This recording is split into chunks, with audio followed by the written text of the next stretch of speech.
All right. Then let us begin discussing some fallacies. So let's just refresh a little bit what we talked about last time. So the idea of evidentiary worth. Right? We said had basically two kind of components to it. So the first component was that if the premises are true, how much work do they do to establish that the conclusion is true?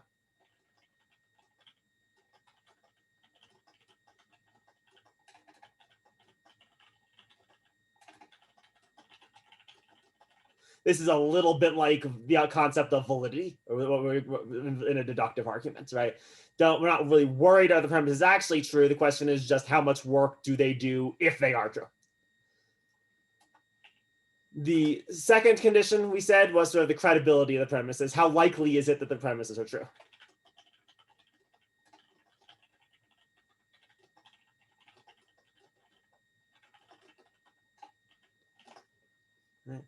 And so these are sort of the two questions, or the two things that go into determining evidentiary worth.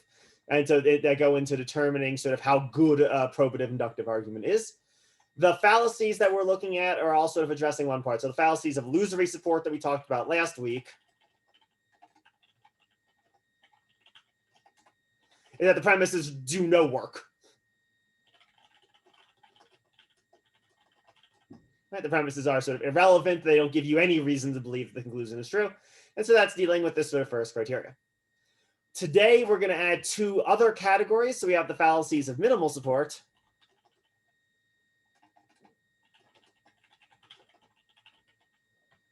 Hold on real fast. I want to Zoom is flashing something at me. Okay, good. So you've got the fallacies of minimal support. Right? Here, the premise is that do some work.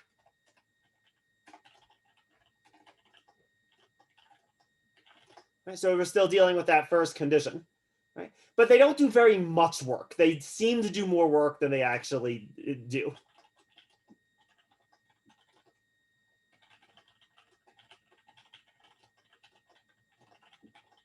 So if we say that fallacies are all kind of trick arguments in some sense or another, the fallacies of minimal support, the trick, if you want to put it that way, is getting you to think stuff that's somewhat important is really important. Whereas the fallacies of illusory support, the trick is getting you to think that stuff that doesn't matter at all matters to some extent. The last category, or most of what we talk about today, will be these fallacies of minimal support. As a result, by the way, the premise is doing some work. There's going to be a lot more nuance with some of these arguments than there was with the fallacies of illusory support.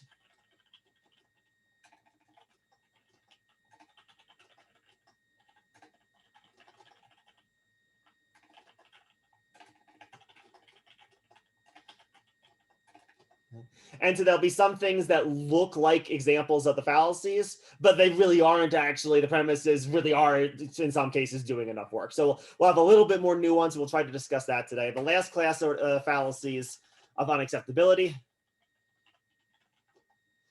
Right. These are dealing with the second premise. These are arguments where the premises are sort of made to look credible where they're really not.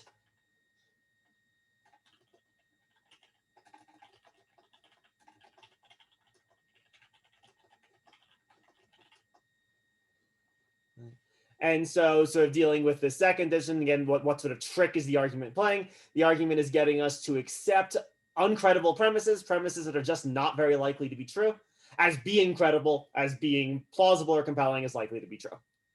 So from today's list of fallacies, 1 through 6 are going to be fallacies of minimal support. 7, 8, 9, they're fallacies of unacceptability. So that would be helpful to keep this in mind a little bit as we're talking about what's sort of going wrong with various of these arguments.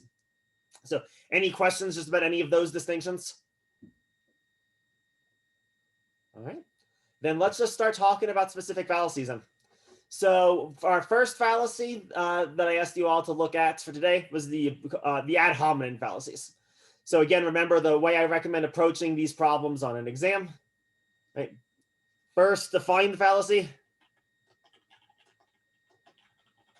Then explain how the argument specifically commits it. So that's how I sort of, again, recommend approaching these. So let's begin just by defining the ad hominem fallacy. What is it? What are ad hominem fallacies?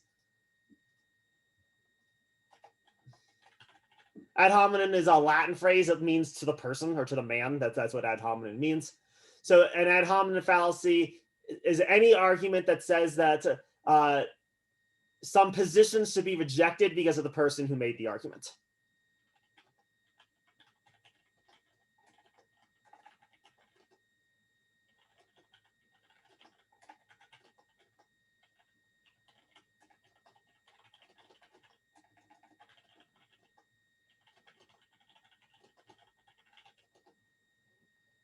And so it's going to be related to the guilt by association fallacy. They'll look similar in some cases. So one of the things that I'll want us to do when we look at examples is figure out how the ad hominems are different from guilt by association.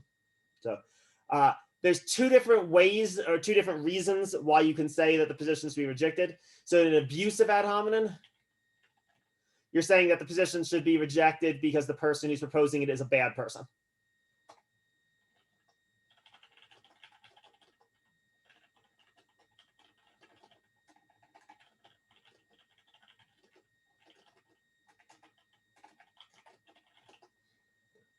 So let's start by just looking at an example of an abusive ad hominem. All right. Is this good? Is this readable? Anyone need the zoomed in a little bit more or anything?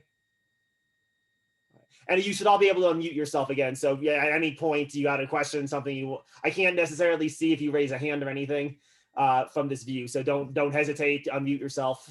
Go whenever you'd like. All right. So the ad hominem example that I came up with is that Fred argues that we should raise taxes, but he's a serial killer, so we shouldn't listen to anything that he says. He's a bad person, so we should ignore what he says. Now let's contrast that with this second case. This second example is an example of the guilt by association fallacy from last week. And indeed, it's the one we looked at or talked about last week. So we should raise taxes, person A says, person B responds, well, Fred the serial killer said the same thing, so we shouldn't. It's a bad idea because Fred the serial killer also had it. The reason the second one is not an ad hominem fallacy is that we're not saying that A is a serial killer. It's not the person who's proposing the argument that's a bad person. We're just saying that the idea is sort of invalidated by other people who also happen to hold the idea. Whereas in this case, we are explicitly attacking Fred as the person who's making the argument, the person who we're talking to, so to speak. And the reason why it's a fallacy of minimal support rather than irrelevancy is that maybe indeed bad people are people who we shouldn't find trustworthy, who we shouldn't just take their word for it when they say things. But on the whole, it is possible for bad people to say reasonable things or make good claims, right? Fred the serial killer is a bad person because of his serial killing, not because of his tax position, right? And maybe even if he is the worst person in the world, he still might say something worthwhile about taxes. We'd be better served just by looking about why he thinks we should raise taxes rather than evaluating his character. All right. So our first instance, abusive ad hominem. Second, guilt by association. Again, are we attacking the person making the argument, or are we attacking an idea because of other people who happen to hold the idea? That's how these two fallacies are different. All right. So, questions? Any examples you all came up with that you want to try out for abusive ad hominems?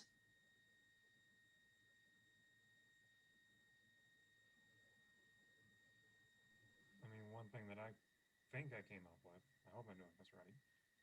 You're really quiet, Joseph. I'm not sure if it's my computer or yours, but I'm having a hard time hearing you. How about now? Maybe it's my computer. Give me 1 second. Let's see if I can fix it. At the very least, I can just increase my volume. Go ahead, try again. All right. Yeah, I can hear you now. Perfect. Perfect. An example that I think I came up with is that person A saying, I think it'd be best if we did mandatory drug testing for public officials while they're in office. And person B responding, oh, you're one of those weed kills people kind of lunatics. Yeah, I think that definitely works. It's a little bit like the lunatic is in particular, like the sense of abusive is a sense in which you're sort of like attacking someone in some sense. And yeah, like I mean that sort of that sense of, oh, you're just a crazy person, why should we listen to you? That's really what pushes it over the edge. Otherwise, it might be a circumstantial ad hominem. but yeah, that's sort of like really a tacky character to it. That's what makes it specifically an abusive example of an ad hominem. Yeah, good, that one works. Any others people want to try? Or again, any questions about how it's different from guilt by association, anything like that? I know everything's harder over Zoom, right? All right, let's go to the circumstantial case then. Let's switch to that one. So again, let's just first define it. Come on, why is it working? There we go. All right. So a circumstantial ad hominem, still same idea. You can think of it, both of these kinds of arguments are instances of dismissing a position. What differs is the reason why you're dismissing the position. So in this case, right, we dismiss the thing that's causing us to reject the position is some feature of the background of the person who's making the argument.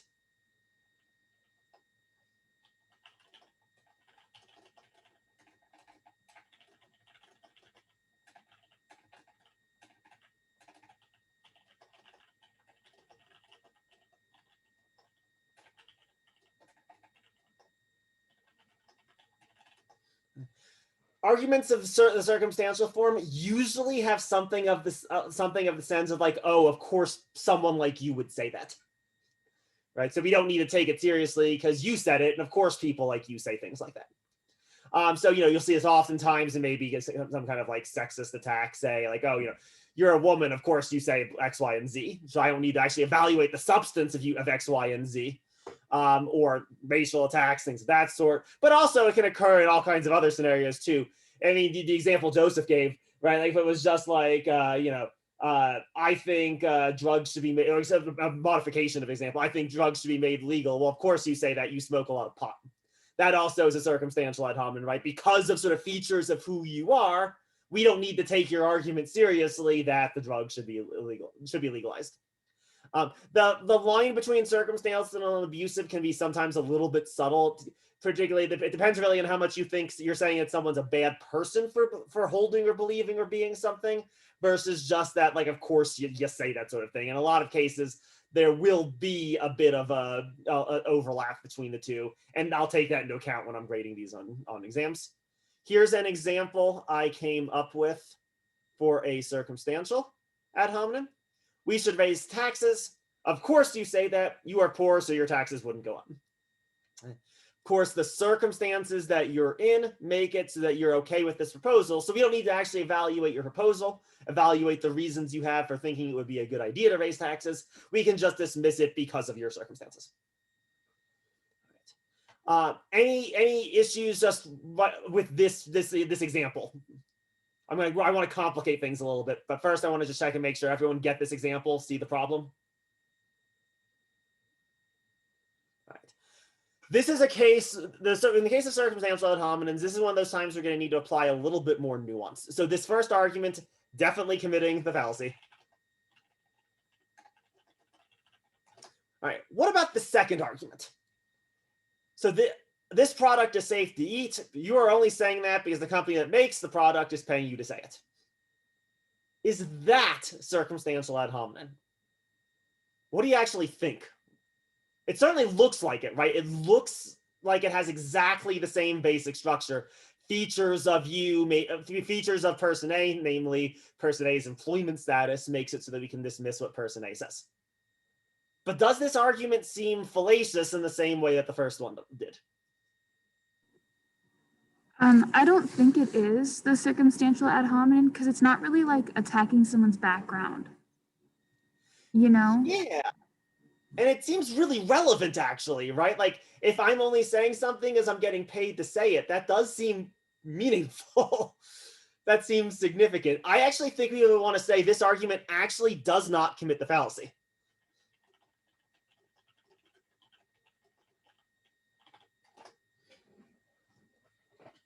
And the reason why, so this is one of those cases where, again, the subtlety or nuancing comes in. There is a class of arguments that actually does really depend on the quality of the person who's making the argument.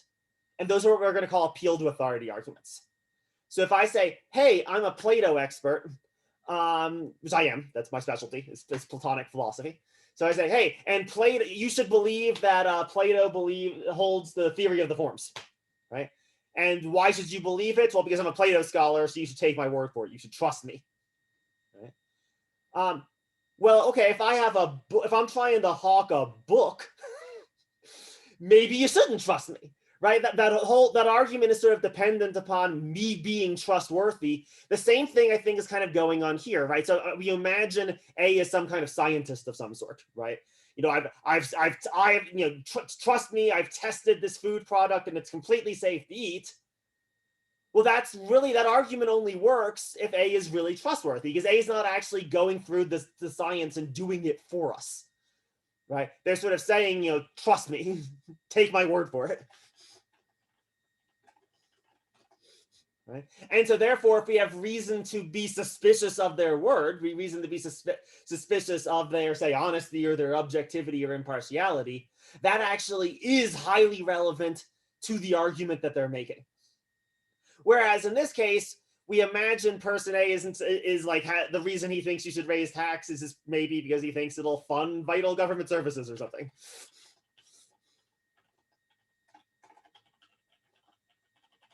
And we can evaluate this claim of whether or not it will or will not fund vital government services independently of who A is. Who A is doesn't really have anything to do with whether or not it will be true that it will fund vital government services. Whereas who A is really relevant to the claim that we should just trust them. We're actually going to spend a lot of time in probably 2 weeks, I think, from now, or maybe 3 weeks, talking about this kind of argument. This is what's called an appeal to authority argument. And yeah, things that look like circumstantial ad hominems won't be in that context. And the difference is just how relevant the person's qualifications are. Not really very relevant at all in this case. The person's qualifications, though, are super relevant in this second case.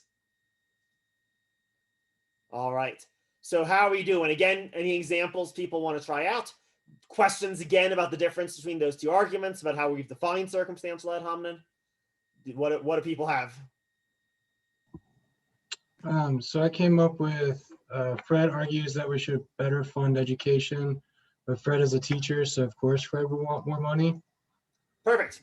That's another example where it works perfectly, right? Where you imagine the reasons that Fred has for wanting to increase school funding could be independently evaluated, right? If Fred's not just saying, trust me, I'm a teacher, I know we need more school funding or something, right? But rather it's because it will make it easier to buy textbooks or whatever, right? And we could evaluate those reasons separately. So yeah, I think that example works really well. Good. Any other examples people want to try out? Yeah, I had, you are from California. Of course you think 30 degrees is cold. Would that be a good one? Yeah, that would work. It's sort of a little bit weird because like it's not clear exactly like is there really a right answer about whether or not 30 degrees is cold or not. But yeah, but something we can at least debate and talk about. And so insofar as that's the case, I think your argument works. Okay. The sheer fact that the person's from California, that doesn't mean we should reject the claim, even if maybe the claim should be rejected for other reasons. But nevertheless, that's not simply because they're from California. That would be indeed sort of unreasonable standard. An unreasonable cause for rejecting their claim. So I think that one works too. Good. Any others? Anyone wants to try out? I just had a question. Yeah, please. About the format. So I'm kind of thinking of it as if someone benefits from the proposal should be dismissed because they, of course, want it because it's benefiting them. Is that kind of a good way to think about it? Certainly, that will always be an example of circumstantial ad hominem. Again, unless it's doing the appeal to authority thing. So let's be that nuance. There are other things that look slightly different, where it's not obvious that I'm being benefited. So, like, let's say I'm in favor of the legalization of abortion. Well, of course, you're in favor of it. You're a liberal. It would be weird. It's not exactly a benefit situation in that context. There, it would be more just like, well, of course, you believe that. That's what your side believes, or something, right? And so maybe it's more like, so you couldn't possibly be objective, but you'd still be better off looking at the reason why I think that, rather than just with dismissing it because I'm a liberal, of course I believe it. So is it better to look at it as like questioning the objectivity of the proposal or the proposee, like the person proposing the argument? Yeah, it's questioning the objectivity where the objectivity of the person making the argument isn't really relevant to the argument itself. Okay. Because in the appeal to authority cases, my objectivity would be relevant as the person, because I'm sort of saying, take my word for it. My objectivity is quite relevant in that context. Whereas, my objectivity with regard to abortion is sort of irrelevant to how we evaluate my argument about abortion. Or my objectivity with regard to taxes is irrelevant with regard to my objectivity about taxes. Again, unless maybe I'm an economist saying, like, trust me, we should raise taxes or something. Then my objectivity would become relevant again. But yeah, otherwise not. As long as you don't do the appeal to authority situation, it sounds like. Right. Yeah, that's really the exception. That's really the nuance that where things that look like the fallacy really aren't doing it. And it's basically because of a weird feature of how appeal to authority arguments just work in general. They're super weird arguments. Awesome. Any others? All right, let's move on then to the fallacy of popularity. So again, let's just begin to define the fallacy. This one also looks a little bit like a fallacy we talked about last time. Looks a little bit like the two wrongs fallacy. So let's talk about the difference as well. So the popularity fallacy is where any argument that claims you should believe that something is true, where because lots of people believe that it's true.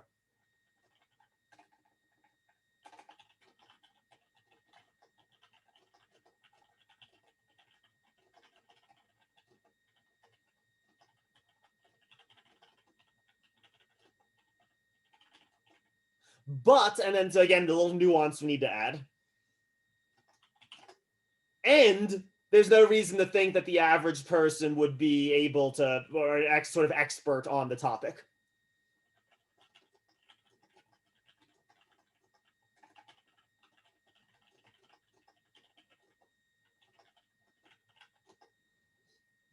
There are some scenarios where what the average person believes is really, really important, or would be really, really authoritative. So let's say I'm going to walk inside of a building and I see a whole bunch of people running out of the building and they all scream, "The building's on fire, don't go into it."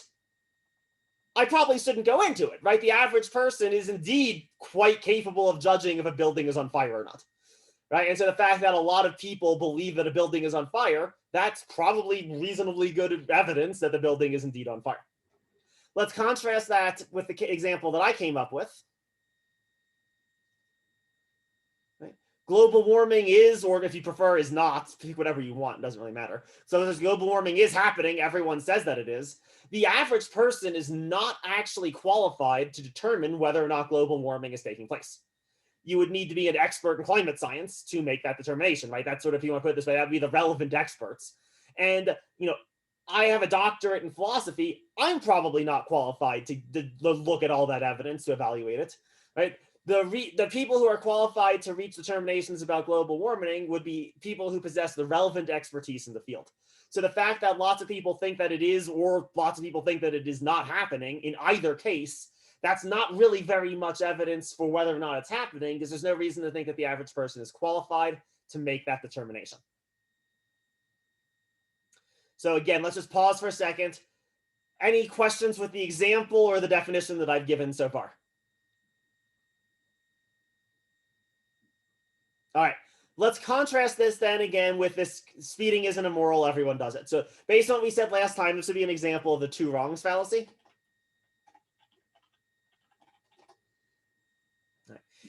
This sort of looks like a fallacy of popularity, right? Again, it has the same kind of structure. Something is or isn't true because lots of people do it, right? Lots of people say it. The difference here is that this isn't an explicitly ethical register.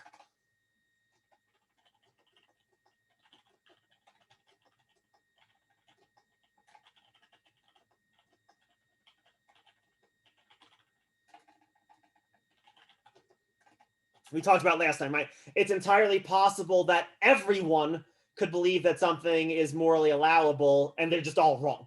Maybe you have a society that where everyone practices slavery, yet that is irrelevant to the question of whether or not slavery is or is not allowable.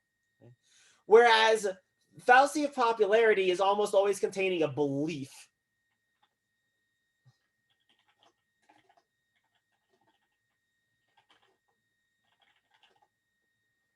It's always something sort of non-ethical in a sense. Or rather, if you want to put it this way, you could maybe think of this as the two wrongs is maybe a subset of the fallacy of popularity. But at least when it's not an ethical position, it does supply you with some reason to believe that people true.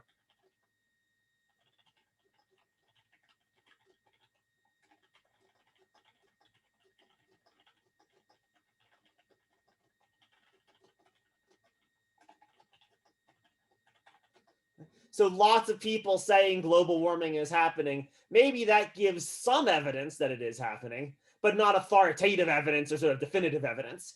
Whereas everyone speeding gives no relevance to the question of whether or not it's right for everyone to be speeding in that way.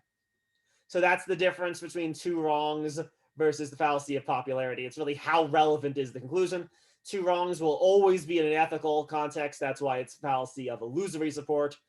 Fallacy of popularity, when it's sort of in this non-ethical arena, it does give you some reason to believe the conclusion, just not very much. All right. So again, any examples you all came up with you want to try out? Any questions about how I've defined anything? Any questions about the distinction between two wrongs and popularity? Anything with anything? I can give my example. I came up with it's against the law to drink when you're under 21 years old, but most underage kids drink in college, so it's okay. Yeah, that would be probably more two wrongs fallacy.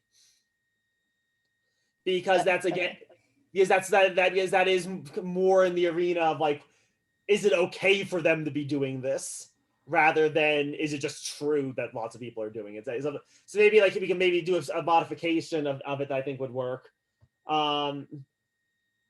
This maybe is another similar to a different fallacy too. But let's say it was underage drinking is not harmful because all the underage kids are drinking, and they don't think it's harmful to them. That one would be popularity because there's no reason to think that the average person is an expert, or the average undergraduate maybe is an expert in whether or not underage drinking is harmful. Oh, okay. Thank you. That worked. Yeah, excellent. Good. Any others people want to try out? I'll give it a shot. Yeah, good. I did a question. I said, how can you say that the sun doesn't revolve around the earth when everyone knows it does? Yeah, that works perfectly. Yeah, that would work perfectly. And you imagine maybe you would imagine maybe that someone, raising that context maybe with a Copernican revolution or whatever, right? When you have maybe the opposite version of it. You have the Earth is obviously in the center of the solar system. Everyone knows that the Earth is in the center, right? And that's sort of again to highlight why that's not a good argument, because the claim would be, well, what do the experts think? There are people who are qualified to make that determination, and it's probably not the average person on the street. Yeah, good. Here's a weird one, maybe. What do you think about this one? Rico's Italian is a really good restaurant. Everyone I talk to says so. Do you think that's committing the fallacy? In your video, I think you explained that it's not a fallacy because people can verify for themselves easily the quality of Rico's restaurant. It seems like I didn't remember I used that example already, so it was bad job by me. But yeah, like okay, in that kind of example, right? Like there is indeed reason to think that the average person is pretty qualified to determine if a restaurant is good or bad. Like maybe there are more qualified people, but I mean, we think again, this is supposed to be reasoning we do all the time. If all my friends tell me some Italian restaurant is a good restaurant, that seems like a good reason to go and try it out, right? Whereas if a whole bunch of people start telling me the Earth is flat, that's probably not a particularly good reason to believe it, right? And that level of practicality about it is important. Again, these are supposed to be real world arguments that are supposed to guide us, right? There are some times when we think that the average person is qualified to tell us things. maybe here'd be another, maybe here's an example, maybe an example I don't think I used in a video. But if I said, if I'm in France and I'm asking the people in France, hey, what's the capital of France? And they all tell me Paris. That's a pretty good reason to believe that Paris is the capital of France, because there's reason to think that the average person in France knows the capital of their own country. Whereas if I was to ask them, hey, what's the capital of Botswana? There's no good reason to think that people in France will know what the capital of Botswana is. Right? And so the testimony about that will be a lot less relevant. That probably would be an instance of the fallacy.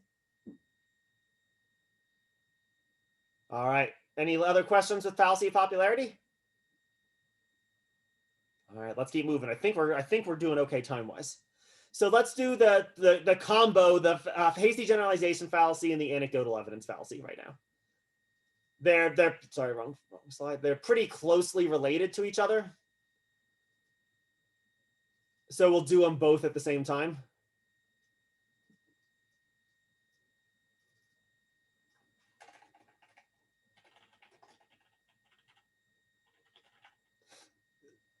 All right, so a generalization, let's just define that word in general. So a generalization is when you sort of like go from a small number of instances to what's true of an overall population, right? So if I was to make the really super strange argument, every human being that I've ever met is a mammal, so therefore all humans are mammals, that would be a generalization. I generalize from the humans that I've met to what's true of all human beings. Or all swans are white because I've only ever seen white swans. That would be a generalization. I've gone from the swans that I've seen to what's true of all of the swans or most of the swans. I was talking about the entire population. A hasty generalization is where you do that, where you generalize on the basis of too small of a sample.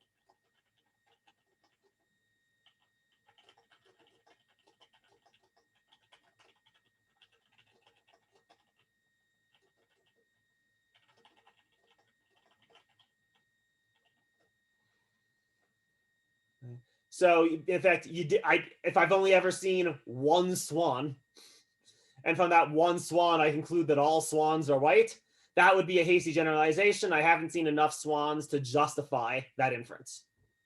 Whereas if I've seen maybe, I don't know, 300 swans and they're all white, it's looking like a more reasonable inference. Could still be wrong. Again, it's an inductive argument, so it's not a certain conclusion, right? But it's getting more reasonable the more swans that I see.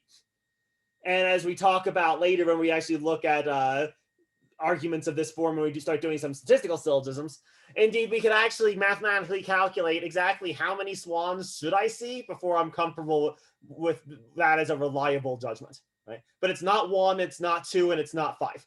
We can say that at the very least. That's a hasty generalization. I've got too few examples. You see this a lot in maybe consumer reports and consumer product report kind of situations, right? Like, oh, I had a bad experience with iPhones, so iPhones suck, right? But one experience with an iPhone is not enough to talk about iPhones in general, how reliable they are, how well they work. You'd have to have looked at a lot of them. And so really reliable consumer reports, they're looking at maybe 100 iPhones or 300 iPhones to try to reach a more reliable generalization. Anecdotal evidence is basically a subset of hasty generalizations.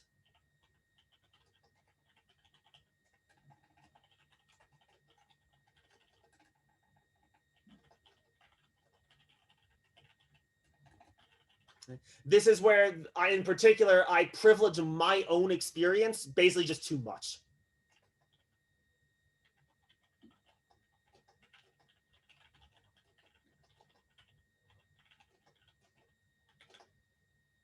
And so the example that I gave, where I had a bad experience with an iPhone, so iPhones suck.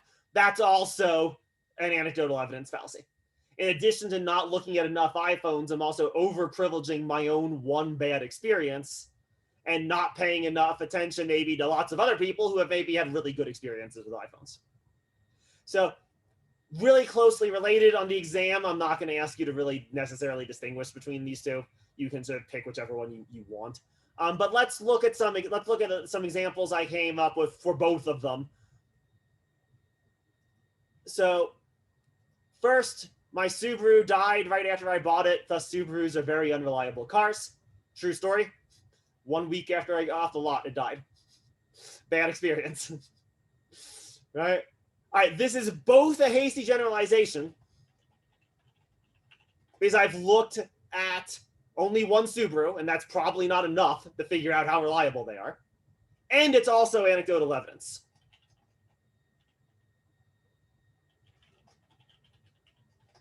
Because I'm just relying on my one bad, it was indeed a bad experience with the car, right? And I'm over-privileging my own one bad experience. You can maybe say that's why I'm accepting this too small of a sample, because I'm over-privileging my own experience with the car. I'm giving it too much weight. Let's contrast that with this example. So a recent survey of 3 people who recently bought Subarus discovered that one of the cars died within a month of purchase. So Subarus have a 3% failure rate and are very unreliable. This only commits the hasty generalization fallacy.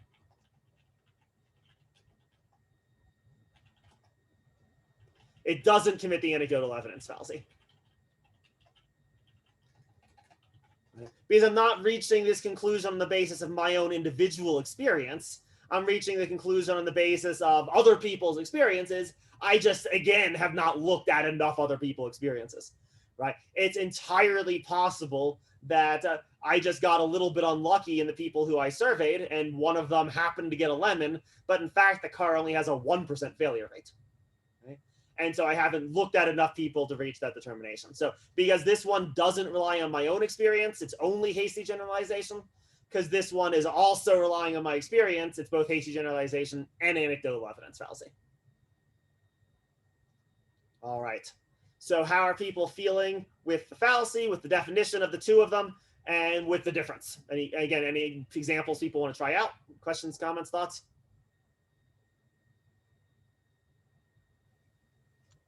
So I did one for each, and I slightly changed them. So for the hasty generalization, I said Gino's Pizza is loved by everyone because 2 people I asked said they loved it. Yep, that works. And then for the anecdotal, I said Gino's Pizza is loved by everyone because I loved it when I went. Yeah. Yeah, that's both a hasty generalization too, because it's not enough people still, right? But it's also anecdotal evidence because, yeah, it's over-privileging my own experience. Indeed, you imagine a lot of people do that. I love this movie, so everyone must love the movie. I think something, so everyone must think this thing that I think. Yeah, that both of those worked really well. So what would be an example of just anecdotal? Because I'm having trouble. You can't have it really. Anecdotal evidence is a subset of hasty generalization. So it's good if it's anecdotal, then it will be hasty generalization as well. Okay. Yeah. Not all hasty generalizations are anecdotal, but all anecdotal evidences are instances of hasty generalization. Good. Any others people want to try out?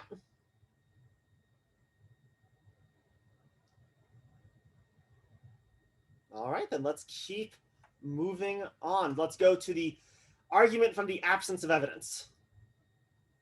And to discuss this fallacy, it'll be helpful to first describe the idea of the burden of proof.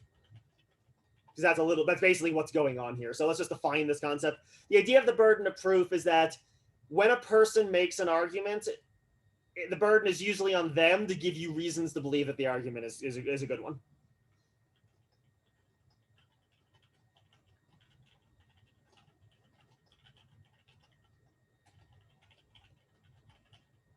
It is especially true if the conclusion is at all controversial, and it's hard to imagine why someone would be making an argument if the conclusion isn't controversial. That's kind of why we make arguments, is to justify potentially controversial conclusions. Right? So if the conclusion is at all controversial, they are obligated to come up with reasons to believe that the conclusion is true. The burden of proof is on them.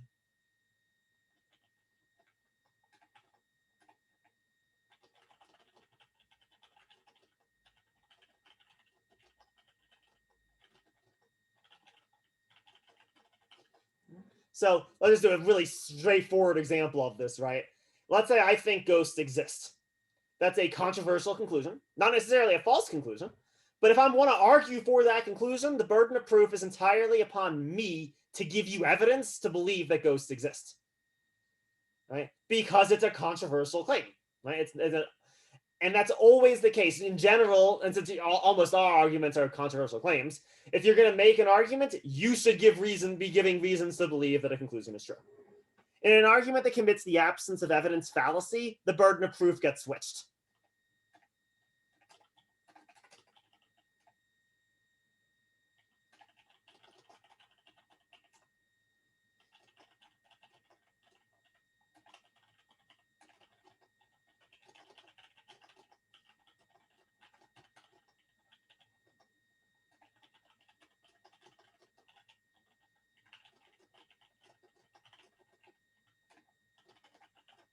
It would be as if I said ghosts exist, and if you can't prove they don't exist, you have to believe that they do. When I've given you no reason to think that ghosts exist, that's a controversial claim. It's what we'll talk about at the end of the semester. It's what we call sort of an extraordinary claim, right? The burden of proof is on me to establish my extraordinary claim. It's not on you to disprove my crazy theory.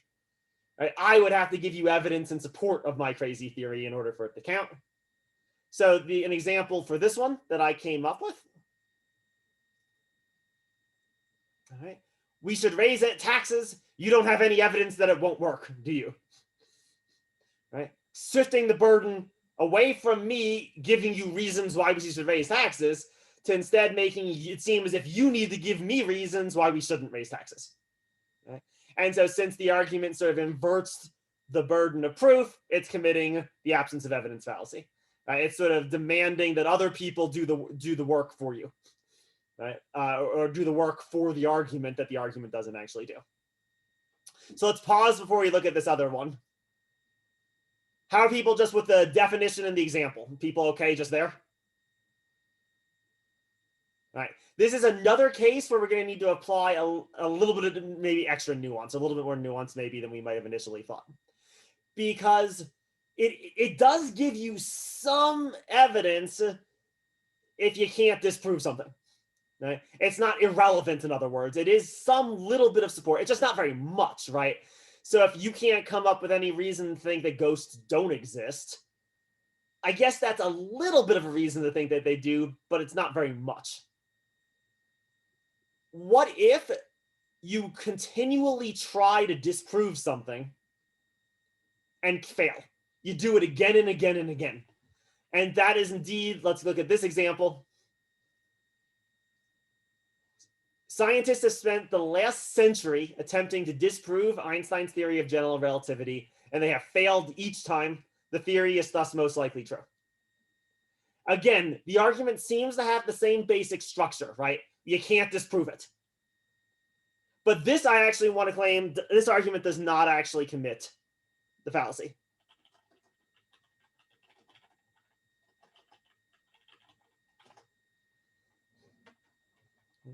And the reason why is that this is actually scientific practice. This is what's called the method of verification in scientific practice, where the way you try to prove that some theory is right is to see if you can discover evidence that it's not. Because theories in science make predictions. So Einstein's theory of general relativity predicted a whole bunch of stuff would be the case. And so what people did was they tried to disprove those predictions. The theory predicts that there's going to be an eclipse on such and such a day. Let's check it and see. Yep, there was. The theory predicts that there should be something called gravitational waves produced from black holes colliding with one another. Oh yeah, that actually does seem to be the case, right? Where people try to disprove it, try to find evidence that the theory is false, the predictions that the theory makes aren't verified, fail to falsify those predictions, do that enough, do that for a century of serious scientific activity, that all of a sudden starts sounding like a lot of pretty good evidence to think that the theory is right. If it makes predictions and you can't disprove any of those predictions, that well might be reason to disprove, to start suspecting that something is going on with the theory. The difference in this case is that this is not a serious effort to refute the claim that we should raise taxes.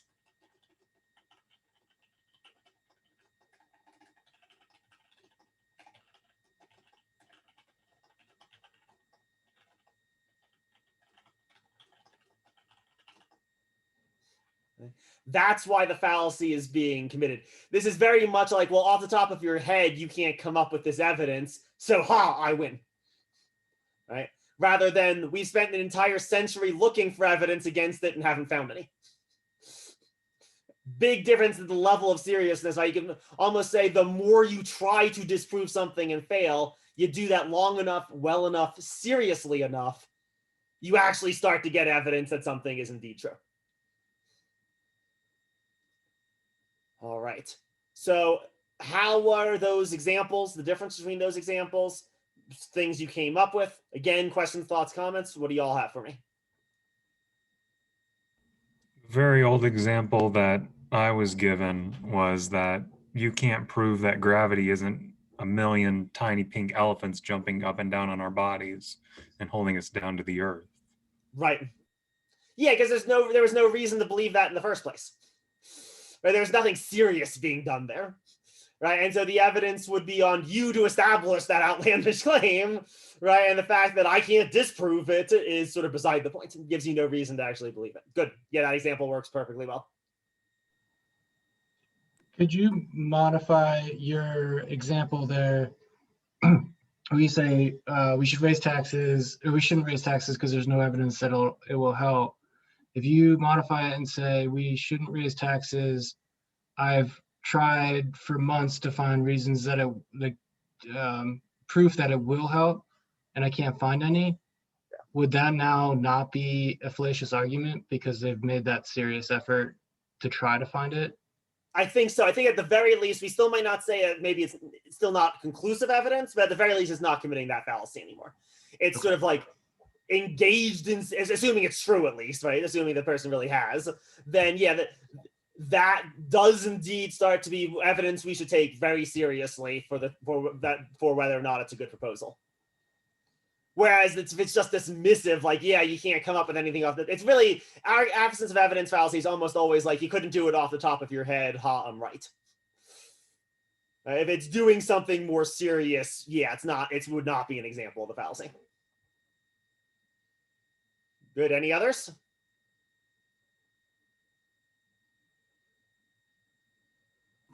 Yeah, I just wanted to check and see if mine was right. Go ahead. So I said, prove to me that you were not at that party 2 towns away last night. Yeah, perfect. Right, it's shifting the burden of proof, right? Like, you're not giving any reason to believe that the person was at the party.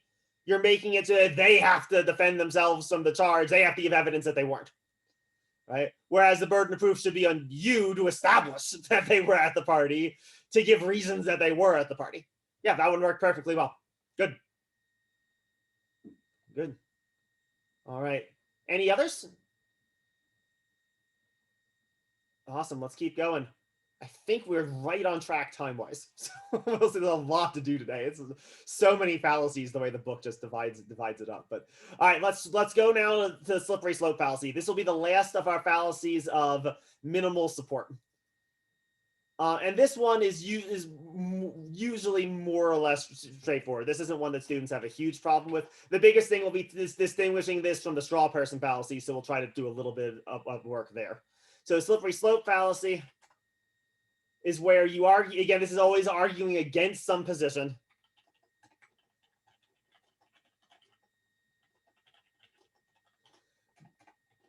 And the position is rejected by suggesting the position will produce sort of outlandishly bad consequences.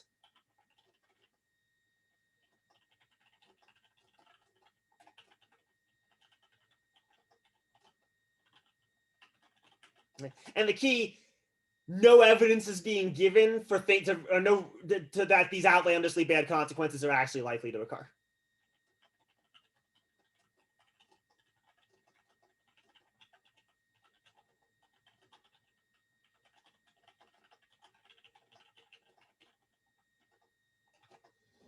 The term, I believe, it comes from a member of Congress. I think he was a senator in the 50s. Who they would it was some like utterly innocuous bill, like there was like some like minor little like tax reform or tax increase or something, and the senator got up and gave a speech where he said, if we adopt this proposal, we'll be on the slippery slope to communism. right? Where again, the bill was like, let's raise taxes 1% or something, right? Or some right, like some outlandishly bad consequence, right? And the senator gave no reason to believe that that outlandishly bad consequence is actually likely to occur. We can think of it again as kind of a scare tactic, right? So just raising this bad outcome, but not really giving any real reason to think that the bad outcome is likely to occur. It can also be the case that it's sort of like a series of escalating bad outcomes, where maybe at first it starts off as plausible, but by the end, again, it just has gotten outlandish and you haven't justified the connections, you haven't justified the intermediate steps. So here's an example that I came up with for slippery slope. So we should raise taxes, person B response, but that will cause a decline in the economy and lead to the collapse of Western civilization. Right, so what is the outlandish consequence? The collapse of Western civilization. That's pretty outlandish, right? No work is actually being done by person B to justify how we're supposed to get from here to there. Right? It's just a scare tactic. I'm being made to be afraid of this horrible outcome, but I have no reason to think that this horrible outcome will actually occur. Notice that maybe there was a more plausible intermediate step, like maybe it's more plausible that raising taxes will lead to a decline in the economy. Still perhaps controversial, but maybe more plausible. But that doesn't get you all the way to the even less the outrageous conclusion. So the outlandishly bad, outlandishly unlikely outcome. When I was in high school and I was a debater, we loved slippery slope fallacies. We made them all the time in debates. School reform, that's going to destroy the world. Nuclear war. We actually joked that the best way to win any policy debate was that if you could somehow say that adopting the policy would lead to a nuclear war, or not adopting it would lead to a nuclear war. Guaranteed a victory. Right? But indeed guaranteed of illogic, because most of these things had nothing to do with nuclear war, and it was such a tenuous connection that was drawn. Very little evidence was being given that the proposal was a bad one. All right. So before we look at contrasting that with straw person, any questions just on this example or the definition? All right, so let's contrast this with straw person. So this is slippery slope because it's dealing with the consequences of a proposal.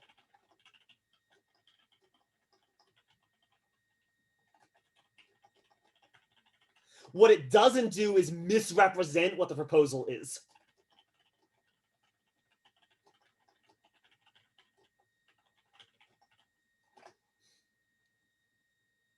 Whereas this is the example we used from last class. So we should raise taxes. Why do you want the government to take all of my money?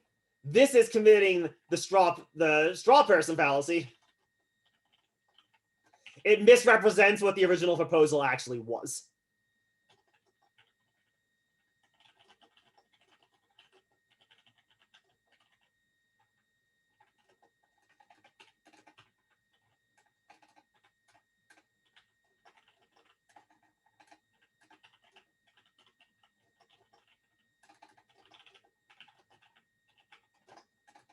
So a straw person is going to misrepresent the position.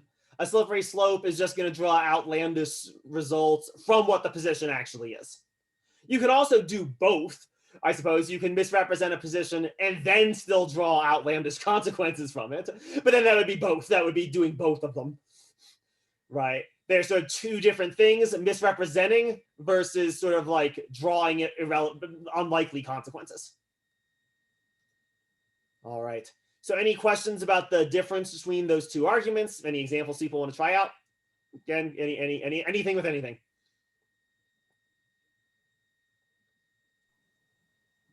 I have an example, and it might be both, but yeah. I said if we legalize cannabis, then our economy will fail because everyone will smoke weed and be lazy. No, I think that one is just slippery slope. I don't think that's straw person.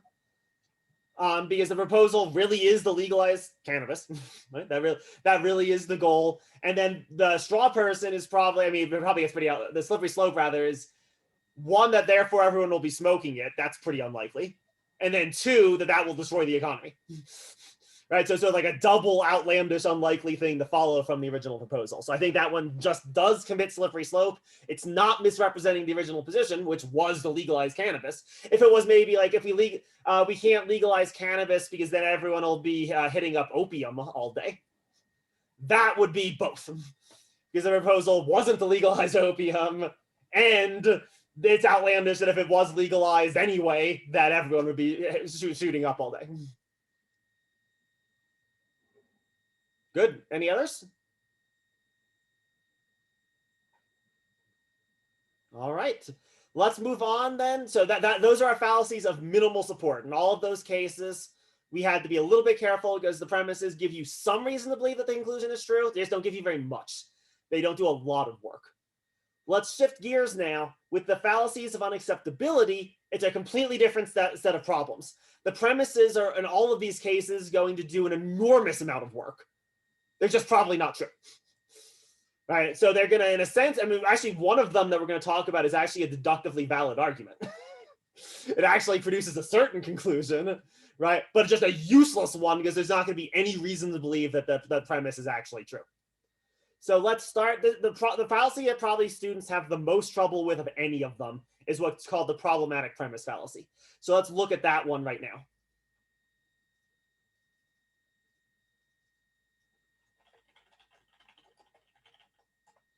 Okay. Important thing to emphasize, this is a problematic premise. It's not problematic conclusion. People often sort of get this confused and start talking about how controversial the conclusion is. How controversial the conclusion is irrelevant. This is any argument where the premises are as controversial or more controversial than the conclusion they are supposed to establish.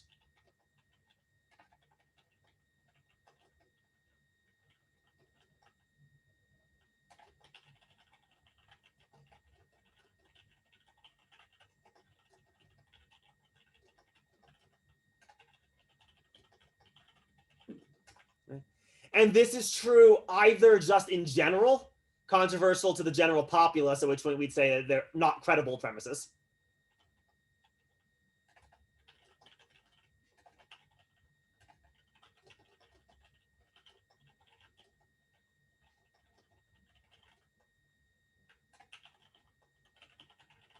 Or if it's more controversial to some specific audience, we'll say that the premises lack acceptability.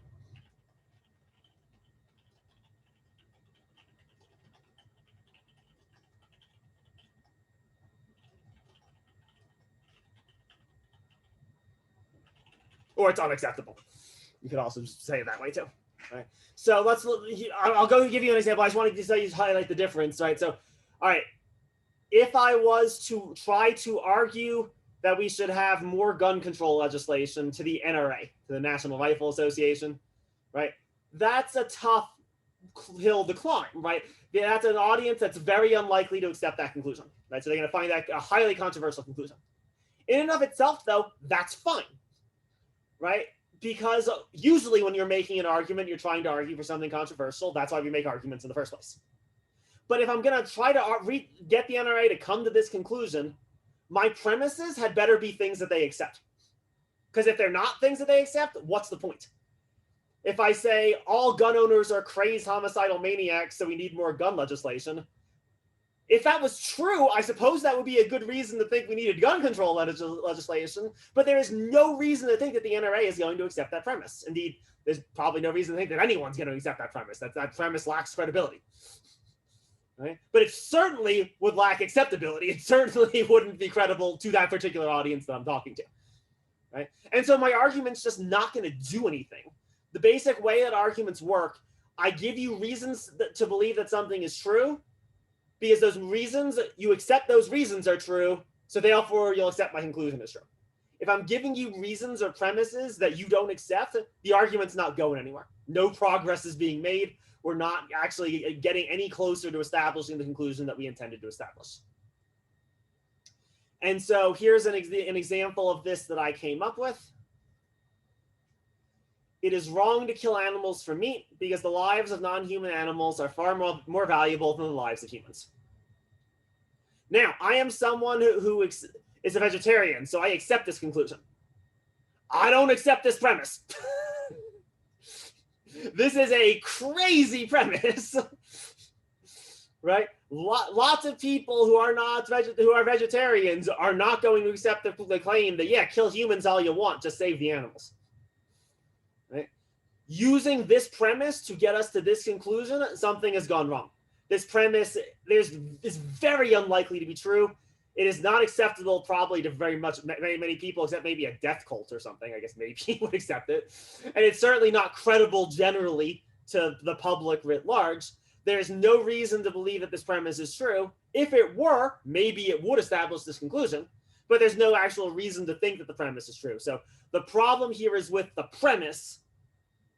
It doesn't give you good reasons to believe that this conclusion is true because there's no reason to think that this premise is actually true.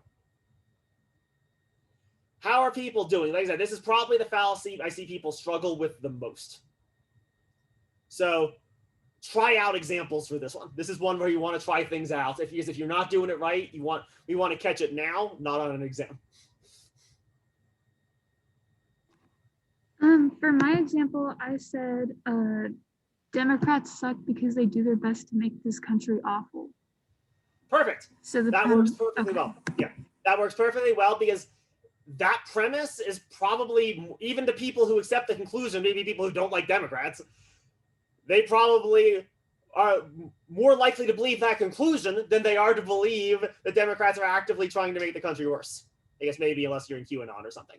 But yeah, let's say at least most of the time, probably, right? People probably think that, at least I hope, that their political opponents are trying to do the right thing, but they're just wrong. They're just doing it poorly. And so the premise that they're actively trying to make things worse is more controversial than the claim that just that they're wrong in policy conclusions or whatever. This fallacy kind of gets to the very heart of what we're doing when we make arguments in the first place. That's why I think it's actually kind of a super important one in a lot of ways. Like, we make arguments to actually persuade people of things. And to actually persuade people of things, we have to be giving reasons that the conclusion is true, that the people we're talking to are going to accept. Otherwise, what's the point? Why are we bothering? So I came up with, we should raise taxes on the rich because they didn't work as hard for their money. Yeah, that's probably that's probably more controversial again. I can imagine a lot of people who would accept the conclusion who wouldn't accept the premise. So therefore it's committing the fallacy. Yeah, that's maybe a way you can test it. Could I find people who do accept the conclusion, but don't accept that premise? And if the answer is yes, you're almost certainly looking at problematic premise fallacy. Yeah, the idea is that you should go from things that are less controversial to things that are more controversial. That's the idea of how an argument should function. All right. Any others people want to try out? I mean, I just want to make sure that I'm getting it right. Yep, absolutely. It's wrong for us to support Shriners hospitals because the children being treated don't do anything to support us.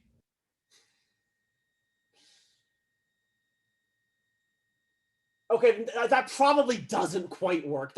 You're on the right track with it.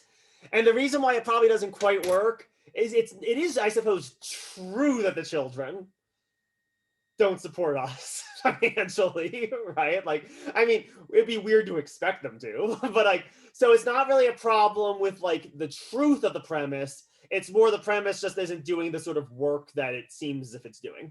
So that would be more probably a fallacy, some kind of fallacy of minimal support or illusory support, probably. Maybe shifted slightly. We shouldn't support those hospitals because those kids deserve to die anyway. Right now, there you go. Now we're there, right? No, lots of people maybe who say we shouldn't support the hospitals, but who aren't going to say the kids should die, right? Like that's it's the truth of the premise that people are going to find objectionable, rather than the link between the premise and the conclusion. All right, good. Any more of this? Just remember, it's not how controversial the conclusion is, it's how controversial the premise is in relation to the conclusion. And when I see people mess it up, that's usually what the mistake is. People usually start talking about the conclusion being controversial when that's kind of just beside the point. Conclusions are supposed to be controversial. That's not a problem. Good, any more? All right, then let's finish up with the last two. The last two are quite a bit easier. I think I don't usually see students have a lot of trouble with the last two once we just clarify what they both are. So let's start with the begging the question fallacy. You also might have seen this called circular arguments. It's the same thing, same idea. If you've heard it by that name. This is an argument where the premise just restates the conclusion.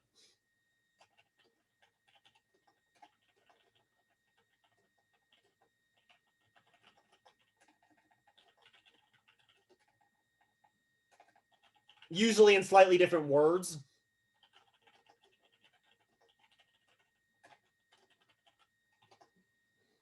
Right? But the different words mean the same thing. It comes to the same thing.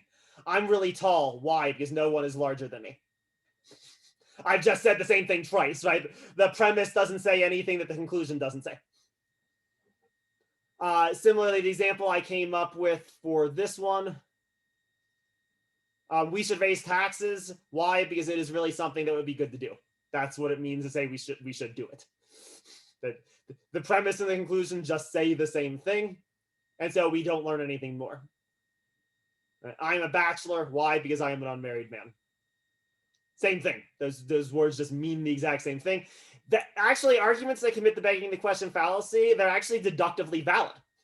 If the premise is true, the conclusion is true, but that's because the premise just is the conclusion. These are arguments that are basically A, therefore A.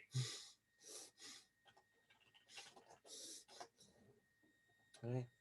Sure, if A is true, A is true, not just probably true, A is necessarily true, right? But we're not being given any reason to believe that A is true, right? And so in a sense, it's kind of problematic premise fallacy again. The conclusion is just as controversial as the conclusion because they're the exact same thing. And no evidence is being given that the conclusion is actually, in fact, true. All right, so any questions with begging the question? Any examples people want to try out?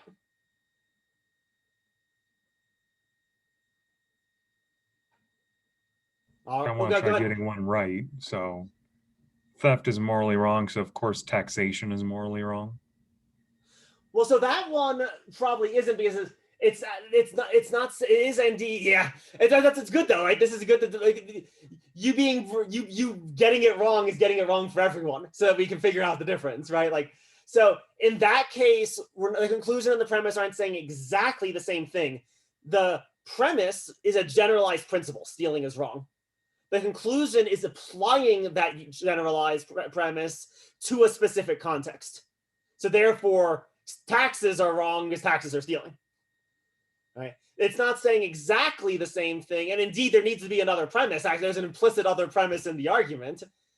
Stealing is taxation is theft. To make it work, to make it plausible. So an argument that's doing that is actually okay.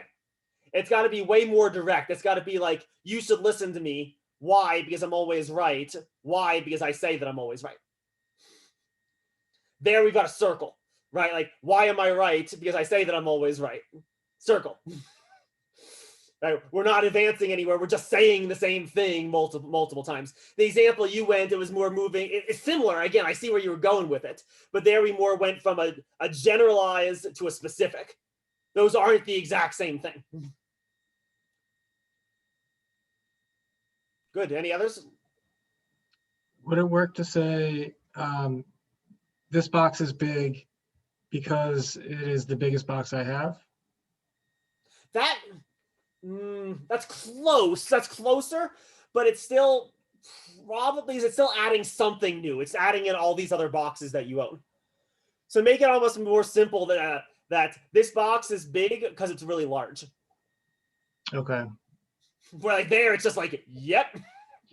This box is big because it has large dimensions. Yep. That perfect. That's just it's almost just like definitional. Like you just restated the same thing in slightly different words. Yeah. Whereas if I was to say this large is really big because there's all these other boxes and they're smaller, that's adding something new. I've added in all the other boxes and how they relate to the first box.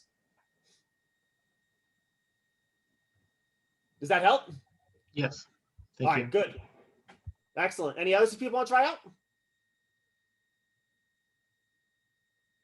All right, let's do the last one then. I think we'll have just enough time. So the last one is what's called the false dilemma fallacy. A dilemma is an either or statement. That's a term from propositional logic. So a dilemma is anytime you say one thing or another thing. This is any argument that presents there as being two options when there's really more.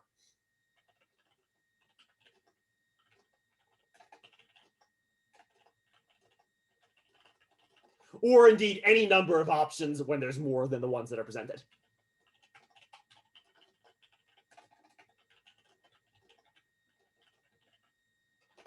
Right, so the precise number is not important. It could say there's 4 options when there's really 10. That would still be doing it.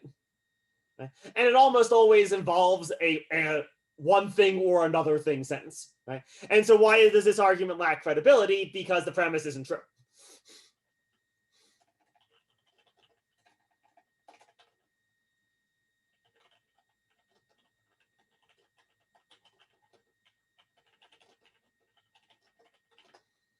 And so therefore the arguments sort of can't be, an argument formulated on the basis of the either or sentence can't be accepted.